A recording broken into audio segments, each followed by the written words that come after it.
Welcome to the Asylum.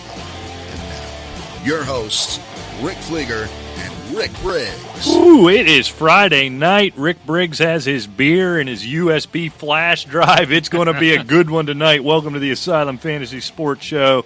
As always, a proud member of the Full-Time Fantasy Podcast Network. Check them out, fulltimefantasy.com, at Fulltime Fantasy on Twitter. Be part of the mailbag. Tonight's the night, but it's not too late. AsylumFantasySports.com, at Asylum Football, and AsylumFootball@gmail.com. Thank God Week 4 is finally here. Let's watch some football. Let's do some gambling. Let's drink some beer. It is time. You better believe it. You know, get the questions in. They won't make the show, but we'll get them answered. Pretty nice mailbag this week, Rick. Some interesting questions, a couple blow-up trade questions. It's about that time. That's I right. think we're going to see a lot of those. We are Fleeger and Briggs. This is the Asylum Sports Show, the old pick'em version on Friday night. And, before we get started, because I had a little computer trouble last night, and, of course, I get yelled at and everything else. Had a nice little story for you, Rick. So there was a story on the flash drive. Yeah, back on September 24th. You may have saw you don't. Some of the listeners may have seen this. You didn't because you don't read. But that's true. A long lost painting by pre-Renaissance painter Cimabue. Never heard of him. Cimabue. Is headed to auction after being found hanging in an old French woman's kitchen. Experts said the Compiègne woman, that must be a town, decided to have the painting that was hanging in her kitchen appraised, and numerous tests were conducted on it that confirmed that it was the work of the 13th century Italian artist Cimabue, a.k.a. Ceni di Peppo. I like that one better. Yeah, me too. I like Ceni di Peppo. Eric Turquin, an expert who examined the painting, says it appears to be a panel from a polyptych, whatever that is, a work of several painted scenes divided into multiple panels. He said the wood panel of the painting matches with other known Di Peppo paintings from the same work. The 10-inch painting, titled Mocking of Christ, is expected to fetch up to $6.5 million when it's auctioned off on October 27th. Dang. Why can't I ever find it? I don't know. You see these stories all the time. These jerks go to garage sales and buy a picture just for the frame, and they find the Constitution in it. Yeah. The only thing I ever bought at a flea market, I bought a set of golf clubs one time when I was first starting out. In my first drive on the first tee with the driver, the head flew off the damn thing. I'm sure not finding any Di Peppos or Di Pepos or any of that nonsense. Whoa, you all right? Rick Briggs has seltzer water coming out of his nose right now. Good Lord. This show is awful. Why does anybody listen to this crap? Are you all right? Why don't you listen to what I say? Don't say the people shit like that. What's wrong? What's so funny about that? That's not racist or anything. Rick Briggs has left the studio, so I'm going to try. What a stupid show. You imagine somebody tuned in for fantasy football advice on a Friday night, and this is what they get. Di Peppo and seltzer water coming out of your nose. Whoa. I think the mics picked that up, Rick. All right, I'm going to get this show back on the rails. We're going to do some starts and sits for week 4. I can't do it. I gotta wait. Hold on, Rick. Explain yourself. What just happened here? Oh, man. What just happened? I just choked on Di Peppo, and the water. I drink seltzer water, and it just blew into my when I choked on Di Peppo, it started. Oh, it was horrible. This is what I love about doing this show with you. As much as I can't stand to be in the same room with you, I never know what's going to get you. Sometimes I'll plan all week. I'll get a zinger in my head on Sunday while I'm watching the games, and I think, oh, this is going to crush. He's going to fall out of his chair, and I wait all week, and I throw it out there, and you completely no-sell me. It's like nothing ever happened. Now I mispronounce some pre-Renaissance freaking painter's name, and you've got seltzer water flying out your ears. I never know what's going to get you. Ooh, man. I love the inner workings of Rick Briggs' mind. No, you really don't. Trust me. Good Lord, that was fantastic. Okay. We have got to get the video. We have got to. That belonged on YouTube right there. We could go viral, like the kids say. Anybody in the Western Pennsylvania area would love to produce this show. Yeah. We would love to have you. Just bring beer. We won't even yell at you that much for a while. Well, till we get to know you. That's all you do is yell. It could be like Frank. Frank scared you. Well, yeah, if you're like big and scary, we didn't mess with Frank. He was a bad dude. I don't know how to get. There's no good transition. So, Rick, week 4 starts and sits. Quarterback, Rick, who you starting? We did a starts and sits. That's what we do on Friday. That's right. Yes. Okay. Here we go with the freaking prep again. Oh my! That was horrible. I'll wait. Nah, you go right ahead. All right, my. I'm sorry. I got it right here. I'll tell you what. Start for this week. I think you could do a lot worse, especially if you got like a Drew Brees or something like that. Jacoby Brissett against the Raiders. I tell you what, he's really settling in. Baltimore.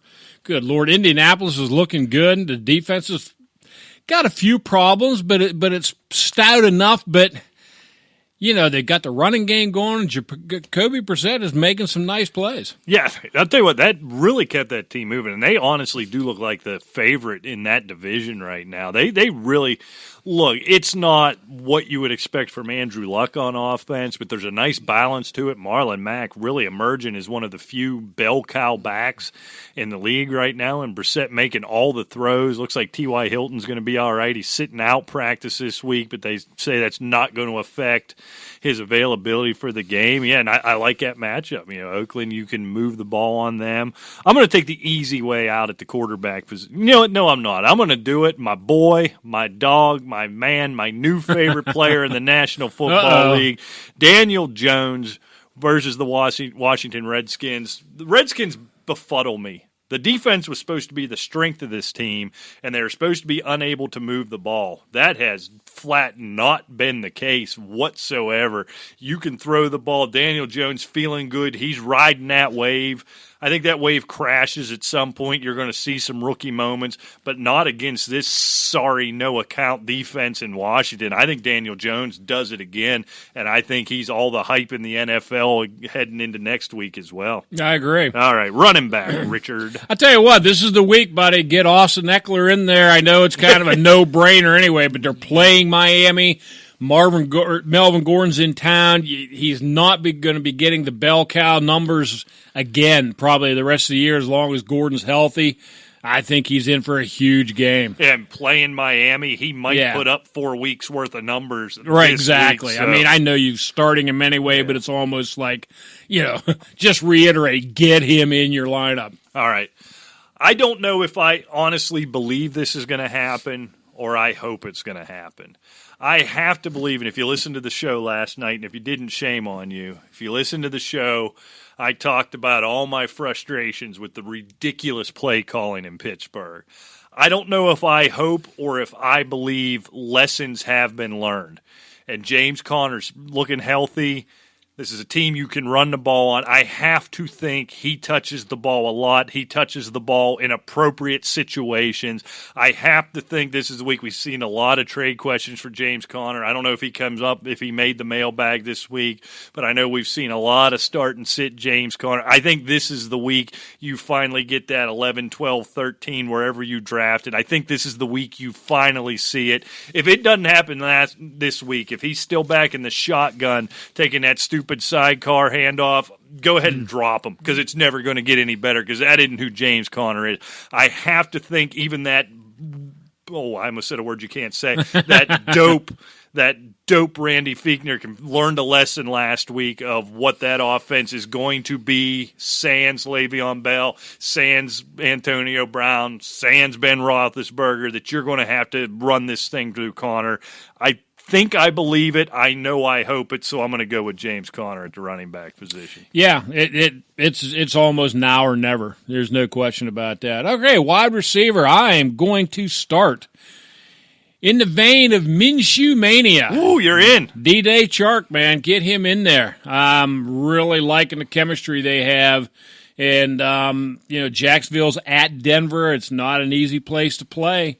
But I like what these guys are doing. I think Chark is emerging as the guy. He's that guy, right? And just making plays, just finding the end zone. Yeah, I think he's an every week wide receiver, 2-3 flex. Every week. I don't even think you have to ask the question. Mine's a guy, again, you're probably starting anyway, but he's fitting to have a big day. Who isn't going to learn a lesson, is I believe you referred to him as a boob last night, is Keith Butler. The Pittsburgh Steelers are still going to be pathetic in the middle of the field. They by far and away, and I mean, it's nobody else is even in the same stratosphere, give up the most points the Steelers do to fantasy points to slot wide receivers. I think that continues. I think Tyler Boyd just goes nuts this week, just goes crazy. Probably starting him anyhow, but if you had any questions, Tyler Boyd's going to go nuts. All right, who you sitting, Rick, at the quarterback position? If you're still waiting for him to break out, look, he did okay for you last week, but the signs are there.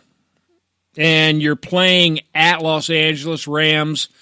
Jameis Winston, get him on the bench. Yeah. There's got to be better options out there. I think he is going to be harassed, hounded, whatever you want to say, and it just doesn't bode well for him. Yeah, I think he was my start. I think our start at quarterback last, and that's who Jameis Winston is. If you find that matchup, and you can see it coming, you can really predict Jameis Winston. He ain't taking that show on the road. Chris Godwin, very questionable, going to be a game time decision. I think Mike Evans still gets his. We can talk about that when we get to the game. But yeah, Jameis Winston's really going to struggle. And if you listened to the Asylum last week, Mr. Fleeger had Jameis Winston for a start, Hardman for a start, Freeman for a start. I had me a week. Yeah, I had Josh Allen, who didn't have a huge day, but 243 and a touchdown, but had Marlon Mack, and I also had Nelson Aguilar in his 2 touchdowns for a start. So stick with us, boys. You'll be all right. Yeah, we got you. We got you. All right, quarterback sit.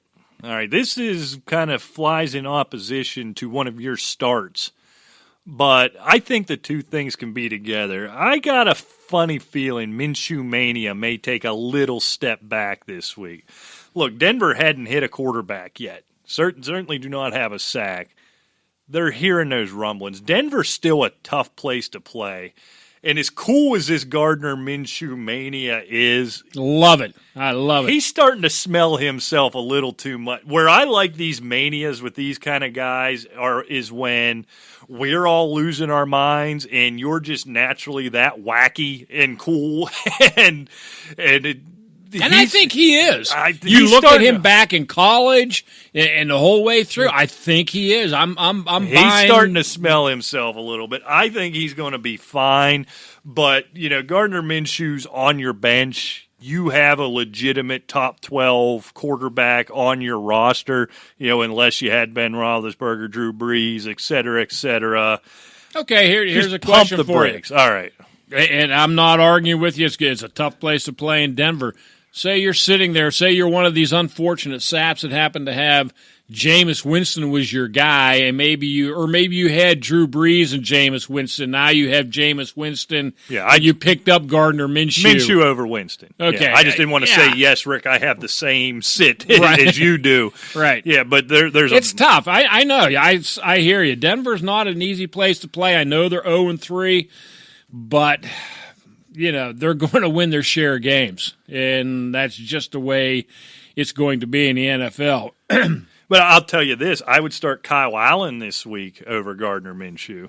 Certainly start Daniel Jones. I had him as my quarterback start. Exactly, you're right. There's a lot of guys. All right, who you sitting at running back? Running back, and this is no surprise, but you probably drafted him as an RB2 or even a flex.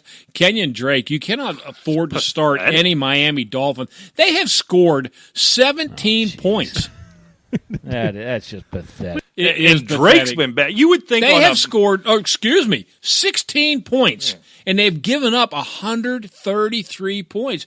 There's just nothing in Miami right now, and you can't afford to stick any Dolphin in your lineup. And you would almost think Kenyon Drake in this scenario would be putting up massive garbage time reception number, and just or somebody something. And Parker's getting the occasional long ball. They look better under Rosen last week for a bit, right? They're just so bad all around. They almost look like a bad pro offense, which they hadn't even looked like that previously early on in that game. You would just think Drake. If I didn't know anything, if you just told me, all right, at this point of the season, the Dolphins are that bad, they're down by 40 going into the fourth quarter every game, I'd say, not if I knew nothing else, I had the blinders on, I had the earplugs in, hey, get Kenyon Drake in that lineup. You're going to sweat it out for 2.5 quarters, but they're going to start going garbage time. They're just going to dump. Going to dump, and it's flat not happening. They keep putting your boy Ballage, however the hell you say the name. He couldn't catch a cold. They were making fun of Nelson Aguilar up in Philadelphia. My God, what a joke he is, and they keep throwing him out there. But the thing is, it's not even. I mean, there's always so far behind. They have no offensive line. I think Drake. I think just last week he had like 12 or 13 carries to Ballage's 8. I mean, it's not like it's any significant time for either one of them. Yeah. It's just there's just nothing there. You just think when you're down 40 in the third quarter of every game, you'd think a guy like Kenyon Drake would have 15 catches a week. It might be for 17 yards, but you'd think he'd have 15 catches a week. For me, you got to have a better option than Gollum, right? Look, I know the Redskins are no good. Let's just in the parlance of handcuffs, Gollum was probably the least inspiring going into the season for me. You've got to have somebody better on your bench. Now, I know you spent 75% of your free agent dollars to get him. You're reeling as a Saquon Barkley owner. You're not going to get 50% of Saquon Barkley production out of this cat. Unless you've got just flat nobody else. Your bench guys or the San Francisco guys. Who were the buys this week? San Francisco and the Jets. So unless you had Le'Veon, I don't know, there's a scenario you had Barkley and Le'Veon, but maybe you had the San Francisco guy, fine, then maybe you do it, but go with whoever you've been carrying as your 3 over Gollum. Let me see it one time first. Yeah, probably smart call. Just to at least make sure that he's going to get the volume and they don't bring in somebody else from somewhere. So, okay, wide receiver. We mentioned this game earlier where there starts and sits. I'm starting to think that maybe last week is going to be more of a thing than it was an anomaly with Emmanuel Sanders, with Joe Flacco under center. This Jacksonville defense, after that week 1, they've really gotten it together. It looked like what you would expect out of the Jacksonville team. And I know Jalen Ramsey's not going to be there for whatever reason. We haven't really covered that. Day. Yeah. Okay, that aside, that front 7 is harassing the hell out of people. Right. And Joe Flacco cannot move. And, unless he's making really quick dump-offs to Lindsey like last week, he's not going to have any time really to get it to Sanders much. I just don't think. I think the pressure's going to be there, and I think you should have a better option, Emmanuel Sanders. The matchup's really going to have to be right to be playing from here on out. For me, this is a guy who's a surprise. I think that we still get questions about, although after 3 weeks you maybe shouldn't. But somebody I'm going to sit this week is John Brown of the Bills, Rick, taking on the Patriots. You just know what Belichick does. He's going to take away your biggest threat. You look at that Buffalo offense, John Brown, they haven't had much of a running game. Zay Jones hasn't done much. You haven't seen a lot. It's John Brown that's kind of popped off the screen that Allen has really trusted. So as good as they're playing defense, the hoodie's going to take him away. And I think this has got all the makings of a 3-catch for 42-yard type of performance. So if you don't have anything better than that on your bench, obviously ignore me. But I really think I always try to figure out when you look at New England, who are they going to focus on? Who are they going to take away? And Buffalo, you got to dig a little bit. I think it's going to be John Brown. I think he's on the fringe of your starting lineup most weeks, at least in your head, even if it shouldn't be like that at this point. But I think this is the week you're going to go ahead and sit John Brown. You know, here's a little quick stat before we get into you remember when we were doing the NFL preview shows back in preseason where we were picking the divisions and so forth. And it was a consensus between the both of us that the AFC South was like a throw them in a hat and pull them out in basically any order. And right now you have Houston, Indianapolis at 2-1, Jacksonville and Tennessee at 1-2. The biggest point spreads, Tennessee has scored 15 more points than they've given up. Houston has scored 6 more than they've given up. Indianapolis has scored 1 less than they've given up, and Jacksonville has scored 2 less than they've given up. I mean, this is what parity is, the AFC South. It is a consistent stack of mediocrity down there. It really is. But there's some good defenses in all 4 of those teams. Playing really good defense down there.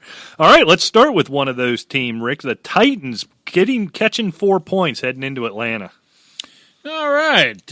Catching 4, I tell you what, Atlanta to me is like Jekyll and Hyde. I'm not sure what you're going to get from the defense one week, and you don't know what you're going to get from the offense next week. I still just like Atlanta better. I'm going Atlanta 33, Tennessee 22, and I'm going to have Atlanta and the cover. Yes, I am. Yeah, this Titans defense is for real. And to your point, we don't know who the Falcons are. This is starting to get the vibe of a lost season for the Falcons. They are better at home.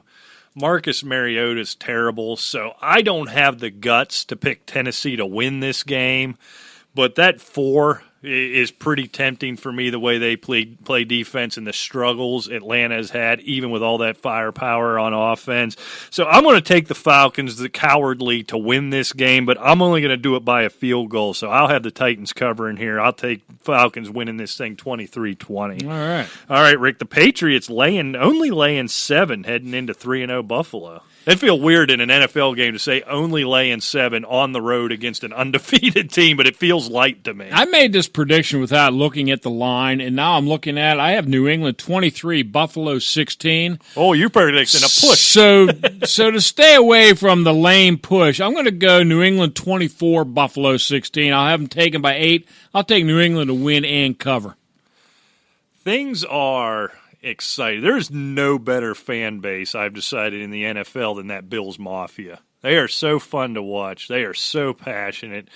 Their team's 3-0. They're kind of doing it a lot of weeks with duct tape and super glue, but they're just getting it done. The vibe up there, it's the party atmosphere. Things are great in Buffalo. Here comes Tom Brady. Here comes the hoodie.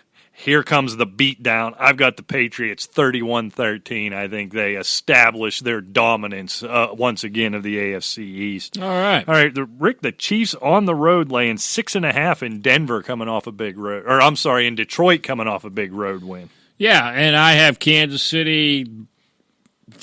They're Kansas City. Look, I'm not buying this undefeated Lion team, and I think they're going to be defeated this week. I like Kansas City 36, Detroit 26. Yeah, we're very close there. I got the Chiefs winning and covering 37, Chiefs 23. So I think it's a pretty fair beatdown. All right, game you mentioned earlier, the Raiders catching 6.5 going into Indianapolis. Yeah, and I like Indianapolis. You know, I like Jacoby Brissett, what they're doing. They've got the run game going with Marlon Mack. Defense is playing pretty good. Oakland, they're just not there yet. I mean, you know, Antonio Brown was going to be a big piece of that offense. He's long gone, forgotten. And there's just not enough talent on there, I don't think. I'm going to Indianapolis 28, Oakland 17.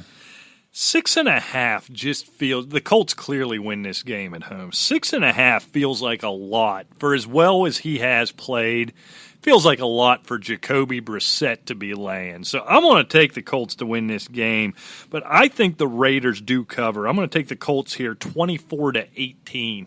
I was,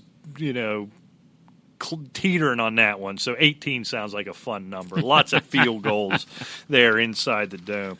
All right, Rick. Always fun to see what this number is. We didn't get it into the 20s this time as the Chargers head to Miami, laying 15.5 on the road.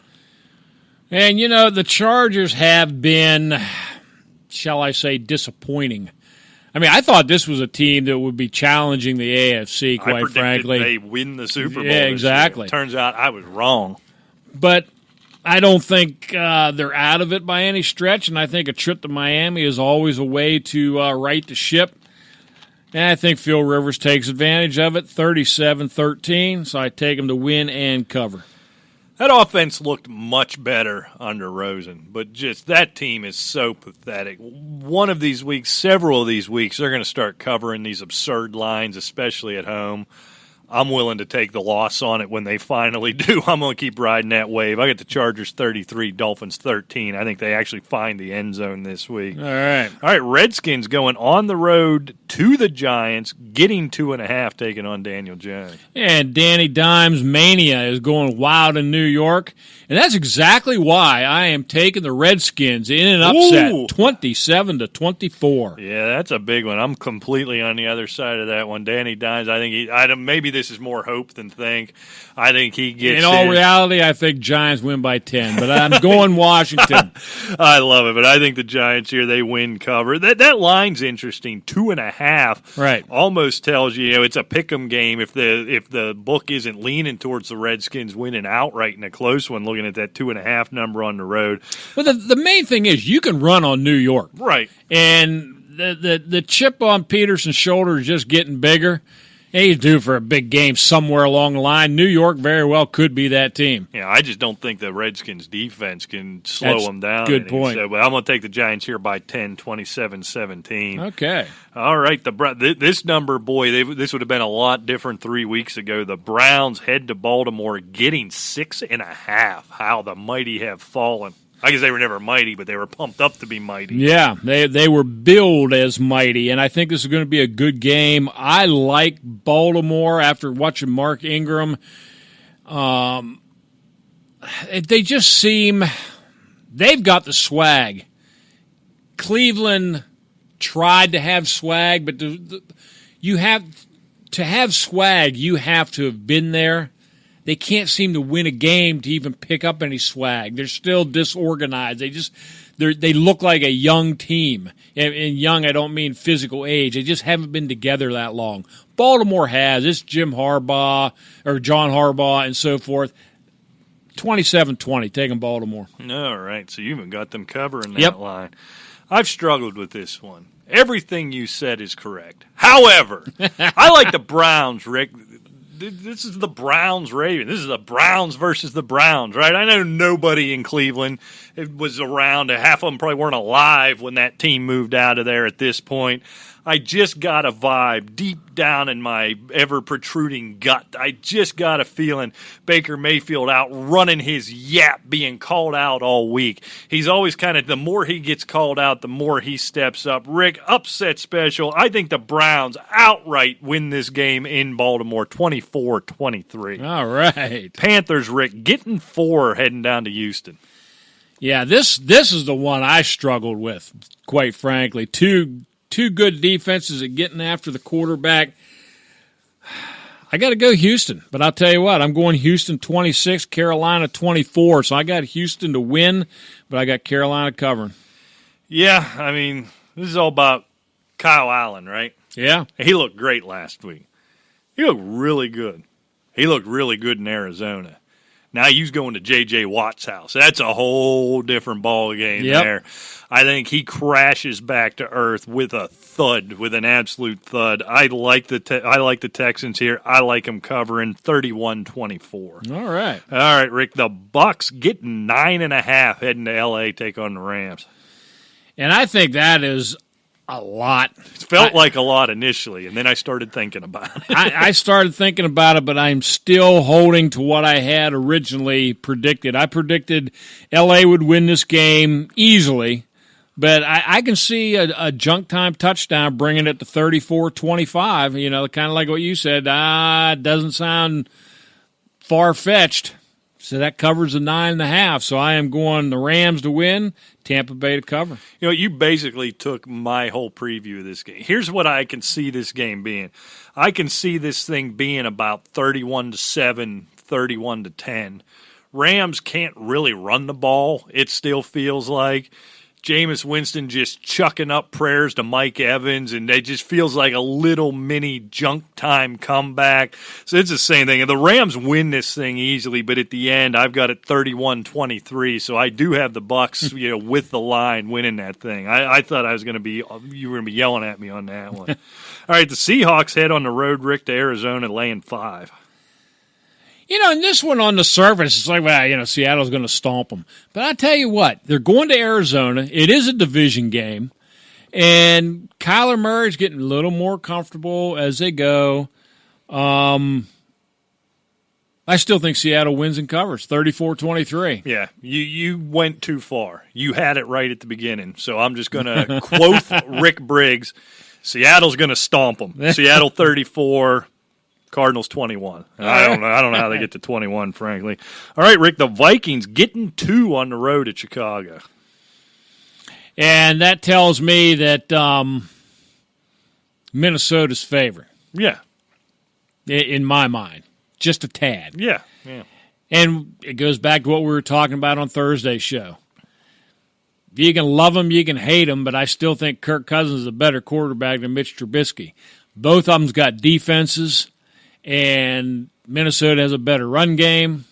I'm going Minnesota 23, Chicago 21. So I'm going Minnesota wins and covers, obviously. Wow. This game is going to look like a Big Ten game from 1955, I have a feeling. It's going to be ugly. It's going to be scary. Look, I don't trust Mitch Trubisky. The problem makes you appreciate that poster, doesn't it? It really does. I don't trust Mitch Trubisky. However, the Minnesota Vikings right now don't trust Kirk Cousins. That speaks volumes to me. So that to think, my heart of hearts, I think Minnesota's a better team. Certainly offensively, they are a better team. I just don't see in that scenario that I laid out with them having no faith whatsoever in their quarterback, how then you're going to take that on the road against Khalil Mack and that defense and win the game. So I'm going to take the Bears here and cover in what I think is just going to be a stink fest. Unless you like I think it's going to be a great game. It could be great defensively, but it's going to be an awful fantasy football game. Fantasy-wise, you're right, but I tell you what, I love watching Khalil Mack. Yeah. I love watching Aaron Donald. These guys, right. Those I do not mind stout defenses. I think it's great. Yeah, Bears winning cover 17-13. All right, we've talked a good bit about this game already tonight, Rick. Jaguars getting 3 heading into Denver.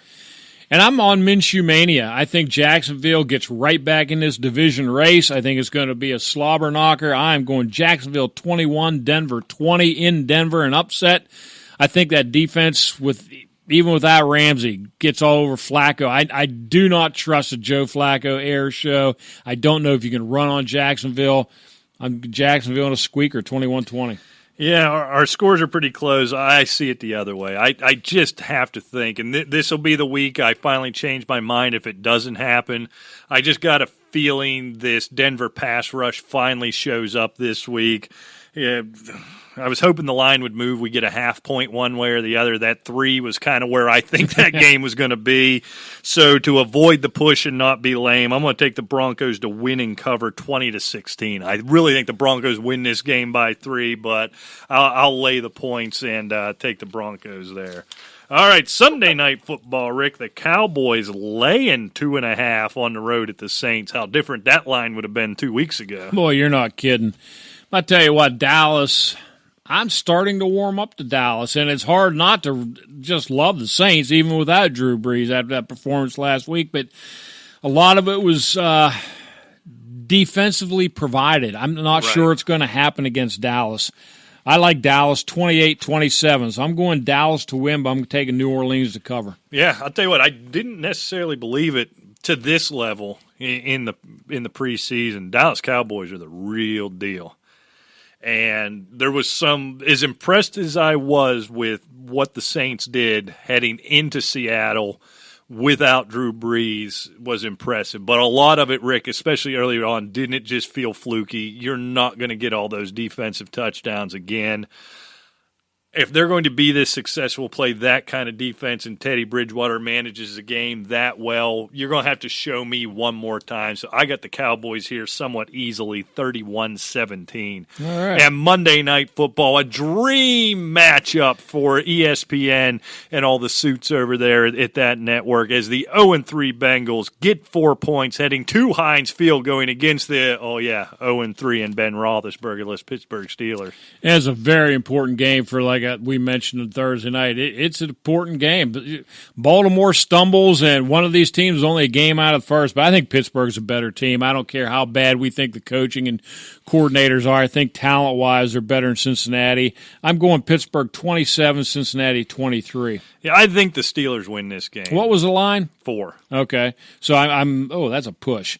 Okay, I'll go 28-23, and I'm going to have Steelers win and cover. All right. So Steelers should win this game. I believe the Steelers are going to win this game. I don't know that they can get more than a field goal separation, though. I'm telling you, Tyler Boyd is going to tear them up. Joe Mixon's probably going to have 8 or 9 grabs. Tyler Eifert, I think, might put up big numbers. They are so bad in the middle that Cincinnati's going to be able to move the ball. I got this thing Steelers 2017, so I got the Steelers outright, but I'm going to take the 4 and take the Bengals in that regard. All right. All right, here we go. Let's get rolling.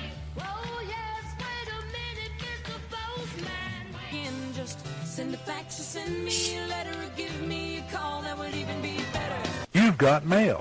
All right, Rick, asylumfootball@gmail.com, @asylumfootball on Twitter. If you want your questions answered here on the air, Rick, start us off.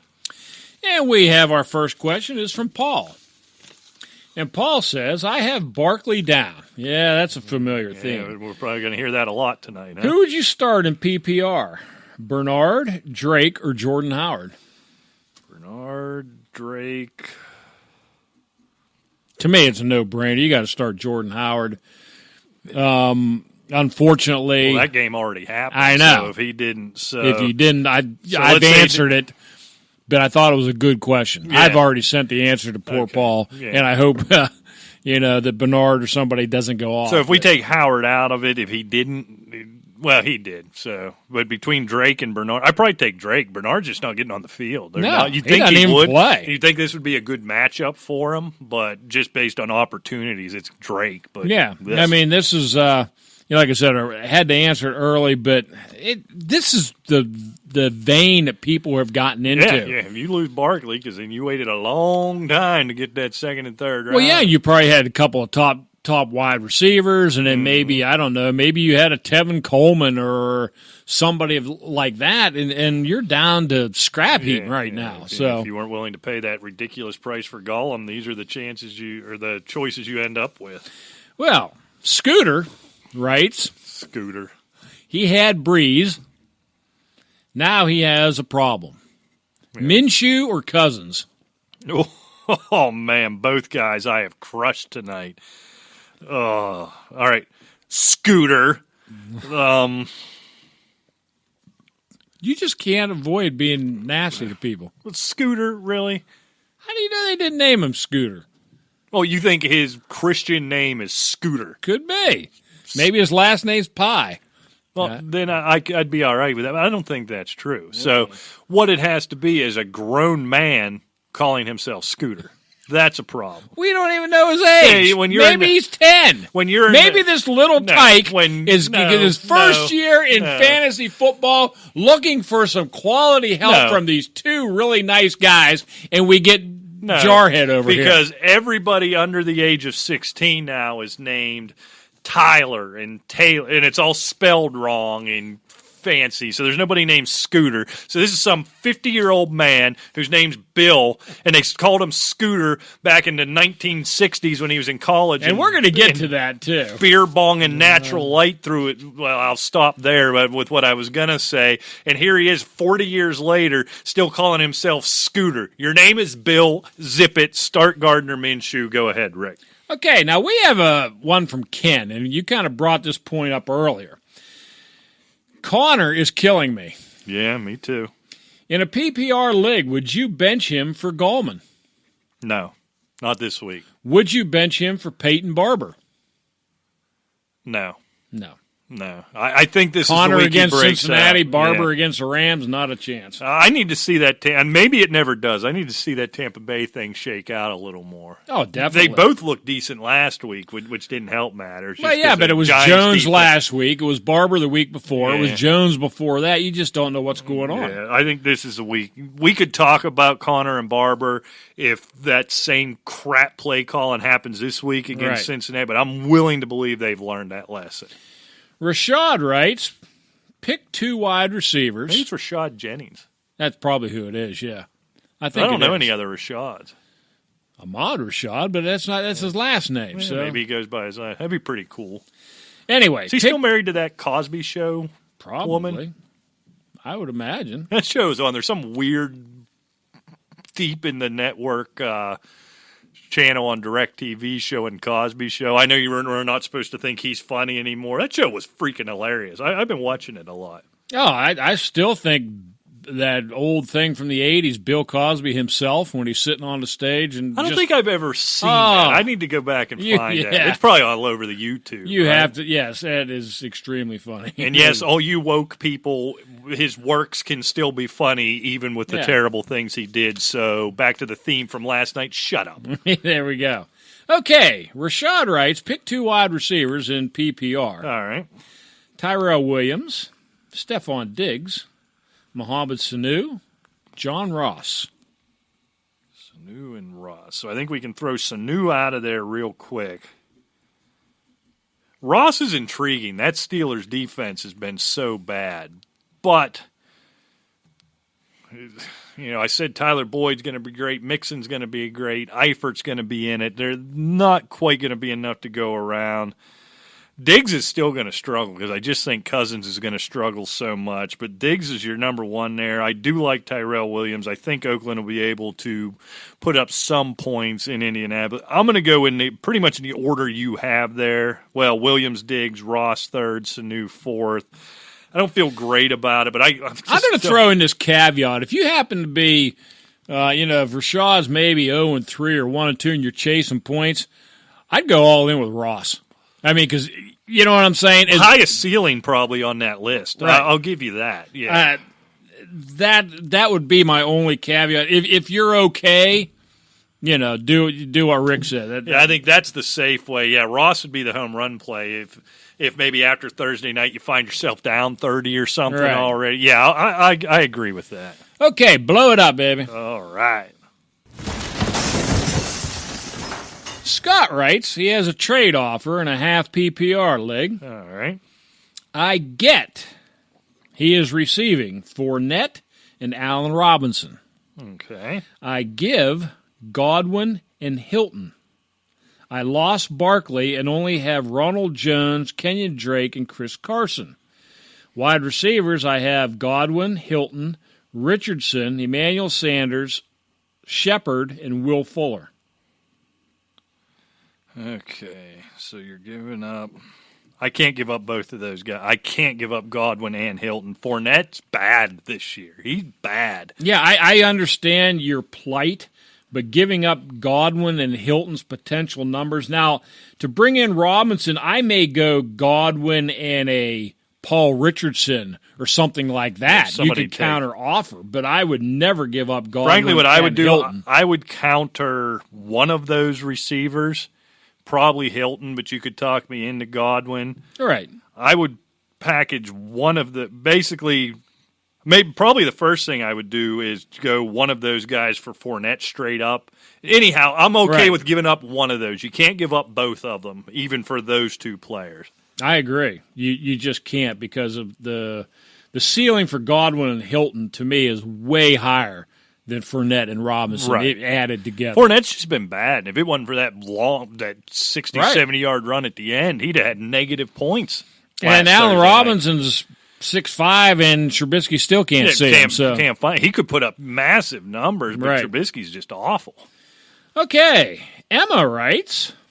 I still can't believe we have women listen to this drivel. Goff or Carr? Oh, that's Goff. Easily. But I understand where it's coming from. All right. Because Goff has been, shall we say, not all that good. He's been for what you paid for him. He's been uninspiring. But ask Daniel Jones. This is a Tampa Bay team's a good squad to get healthy against. Yeah, and I mean, they're 3 points apart in fantasy scoring right now. Really? That surprises me. Okay. No, I mean, Goff is it. Carr's doing it kind of quietly. He's got 699 yards, 4 touchdowns, 3 picks. It's not like he's quiet. It's Goff has been so far below where we're at. Okay. But yeah, I just think Goff is on a better team and has many more weapons. So don't chase the points with Carr, I don't think, at Indianapolis. Take Goff at home against Tampa Bay. Yeah, definitely. Okay, Ronnie says. There's a man's name. That's Ronnie. right. I need a flex and a half-point PPR. Diggs. Boy, I tell you, he comes up a lot, man. Yeah, he is. Eric Ebron or James Washington? Diggs, Ebron, Washington. You know the highest ceiling there is James Washington. That's the highest ceiling, right. And I don't even know what the safest play is because Eric Ebron isn't really getting the targets. No. I tell you what, I think I'd throw Washington in there. I think I'm doing it. I'm going to have... Until I see some fire from Minnesota. Right. Going into Chicago, I can't imagine as the week Stephon Diggs gets healthy. When I look at this list, all 3 of these guys with what they've done, I need to identify the guy most likely to be in the end zone because nobody on this list is catching 6 for 90 yards. Right. Nobody on this list is doing that this week. My best chance to get in the end zone is James Washington. So I can't believe I'm doing it. Most weeks the answer is still going to be Diggs, even as they struggle, but not in Chicago. I'm going Washington. And you can almost visualize Ronnie's team because he's already moved whoever. Maybe a Chark, maybe a Paul Richardson into the wide receiver slot and pulled Diggs out until something happens with it. Because he was drafted as your wide receiver 1 probably, or 2 anyway. Certainly, yeah. So, once Minnesota gets going, Ronnie, you're going to be okay. I think I'd go Washington. Okay, Sky writes. Sky?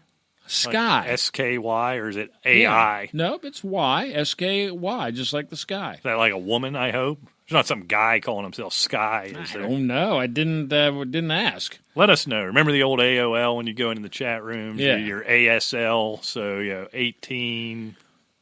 What would the L stand for? I don't know. Location, so 18M, Pittsburgh. I didn't do any of that stuff. Oh, yeah, you were 60 then. Would you trade Russell Wilson and Curtis Samuel? Okay, Wilson and Samuel. For Gardner Minshew and Adam Thielen. Minshew, Thielen. I'd love to get Thielen over Samuel. Wilson. No, I wouldn't do it. I wouldn't either. It's close. I'd love to get Thielen, but I would close. too. But Wilson right now, especially. Yeah. And he gets on these runs, right? He's going to do this for 5 or 6 weeks. This happens with him. It's very possible. Okay, and finally we have Saul. Right? There's an old man. We have real honky name, Saul. I like it. Man, Saul. You just can't lay off, can you? That's a good name. I like it. You love that button. PPR, Devontae Freeman or Aaron Jones? All right. Well, Jones and I already playing. answered that. So, got another one? Huh? Yes, I do, as a matter of fact. I got to pay more attention. This isn't a very carefully curated mailbag this week, Rick. Well, I mean, the mailbag comes in during the week, and then I just jot down some of the best questions that I think. Update your little flash drive over there, you dope. I could do that. I mean, I could always do that. But Thing pisses me off. why? Because I'm technically advantaged here? Technically, it's a flash drive. They've been around since the 80s. Technically advantaged. Jesus. He thinks that's modern technology. How about one more question? I don't want to end on we that. actually did have another one that involved Devontae Freeman, but is Devontae Freeman or Nick Chubb? You're in a place where you could sit one of those guys. Oh, Freeman, Chubb. I don't like the matchup for Chubb, obviously, although I think the Browns are going to win that game. Tennessee, man, that's a good defense. I'm going to go with Nick Chubb here. Much more opportunity at some receptions. I don't know if it's a PPR league. I don't think it matters. And it shouldn't be. You know what I'm saying? No, I mean, from I don't Devontae understand Freeman what the hell 2 or 3 Atlanta's years doing. ago, I don't either. That's what makes these questions so weird because I have this feeling, and maybe it's just because of this old Atlanta offense that's in my head. That I don't think they're that offensive anymore. I don't either. And it goes back to one of my old buddies. They're weird? No. With my boy Roddy White ever since he's been gone. Yeah. They just haven't seemed quite as potent. Neither you nor the Atlanta Falcons have been the same. And all they've done really is add talent. You bring in Ridley. Right. It's odd. I don't understand. Do you ever notice how they're not even on a week-to-week? You don't know what Falcons team. It's like a year-to-year where the roster never changes. But one year they go 12-4, and the next year they go 4-12 with the exact same people. I don't know what it is with Atlanta. Yeah, this just feels like one of the bad years. Well, let's see. They used to have White and Michael Turner. Right. Now they have Calvin Ridley. They brought in Sanu from where? Cincinnati, I think it was. Right. And then Devontae Freeman. I mean, this team shouldn't be. And don't forget, you still got Julio hanging around. Exactly. You still have Julio Jones. I don't get it. There's I don't no either. reason. Matt this team didn't Ryan. score. I don't know. Look, they've got injuries. They should be susceptible defensively. I don't understand the offensive struggles. I still think it's Chubb, and it's not even that close to me. No. All right, well, let's get out of here. Thanks for joining us. You could still get those questions in. As you can hear, Rick answers them throughout the week and right up till game time at Asylum Football on Twitter. Yeah, just to let you know, if you get an answer through the email, if I'm right, it's me, the smart guy.